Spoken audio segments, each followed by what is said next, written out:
स्रोत का फोकस योजना और उसकी शर्त पर है, अच्छा। जो हमें बताता है कि इरादा तो है पर अमल मौसम पर निर्भर करेगा। ये अपने आप में एक महत्वपूर्ण जानकारी है। बिल्कुल।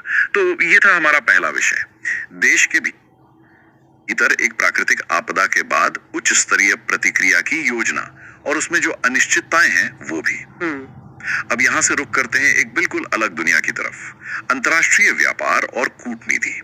यहाँ बात वाकई दिलचस्प हो जाती है। हाँ, ये वाला मामला गरमाया हुआ था। दूसरा स्रोत हमें अमेरिका ले जाता है। उस समय के राष्ट्रपति ट्रंप के एक प्रमुख व्यापार सलाहकार थे पीटर नवारो। हाँ, नवारो। उन्होंने भारत के साथ जो व्यापार वार्ता चल रही थी उसको लेकर कुछ कड़ी टिप्पणियां की। ये बयान उन्होंने रियल अमेरिकाज वॉइस नाम के एक मंच पर दिए। नवारो अपनी बेबाक बयानी के लिए जाने जाते थे और इस मामले में भी उन्होंने कोई नरमी नहीं बरती है, ऐसा स्रोत बताता है।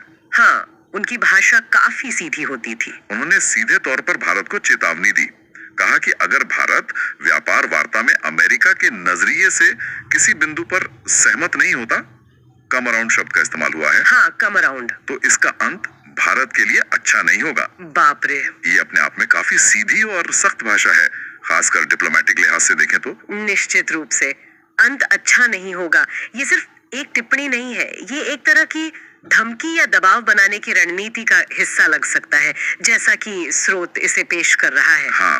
ये दिखाता है कि बातचीत में तनाव कितना ज्यादा बढ़ चुका था उस वक्त। और बात सिर्फ यही नहीं रुकी। नहीं, नवारो ने भारत के लिए एक खास और कह सकते हैं विवादास्पद उपाधि का भी इस्तेमाल किया, जो वो पहले भी कर चुके थे। हाँ, वही शुल्कों का महाराजा, टैरिफ के महाराजा। जब मैंने स्रोत में ये पढ़ा तो मुझे ये बहुत अजीब और भड़काऊ सा लगा। है ही। क्या स्रोत इस बारे में कुछ और बताता है कि ऐसी उपाधि क्यों इस्तेमाल की गई? इसका क्या संदर्भ था? स्रोत सीधे तौर पर नवारो के दिमाग में क्या चल रहा था ये तो नहीं बताता, लेकिन विश्लेषण ये सुझाता है कि ये लेबल खास तौर पर भारत जो इंपोर्ट ड्यूटी लगाता है यानी टैरिफ, उस पर अमेरिकी प्रशासन की हताशा या नाराजगी को दिखाने के लिए इस्तेमाल किया गया था। अच्छा, टैरिफ को लेकर। हाँ, महाराजा शब्द का इस्तेमाल शायद इसे एक पुराने, मनमाने और बहुत ज्यादा प्रोटेक्शनिस्ट रवैये से जोड़ने की कोशिश थी। ये एक बहुत ही भावनात्मक और नकारात्मक छवि गढ़ने वाला लेबल है।